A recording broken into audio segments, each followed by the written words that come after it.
Chittagong station তো একটা যাত্রী নিলাম এই মাত্র।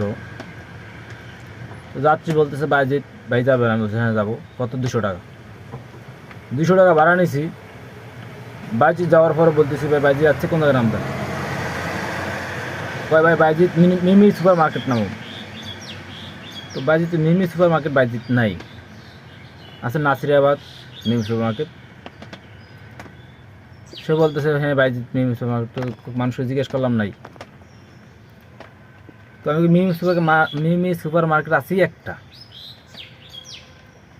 তো নাসিরাবাদ ওরা নিয়ে আসলাম। তো এই বাইজিৎ থেকে আবার নাসিরাবাদ আসছি। আসার পরে সে মার্কেটে মিমি সুপার মার্কেটেই। তো ও চিনে না, ও যে চিনে না ও তো আগে জিজ্ঞেস করা উচিত ছিল যে ভাই আমি চিনি না, আমি মিমি সুপার মার্কেট দেবো। ও না বলে ও আমার গাড়িতে উঠে বাইজিৎ নিয়ে গেলাম, তার থেকে মিমি সুপার মার্কেট আসলাম। ও 200 টাকা ভাড়া, 200 টাকাই। মানুষের উপকার করবেন কীভাবে বলেন? এ হলো বাংলাদেশের যাত্রীর অবস্থা। মানে ও অন্যায় করবে, সেই অন্যায় মাসুল দিতে হবে আমার থেকে। কথা বলছেন? মানুষ কত নিম্ন খারাপ হইতে হবে চিন্তা করছেন? বাইজিৎ গেলাম, বাইজিৎ আমার মিমি সুপার মার্কেট আসলাম। বাইজিৎ থেকে মিমি সুপার মার্কেট ভাড়া আছে 100 টাকা।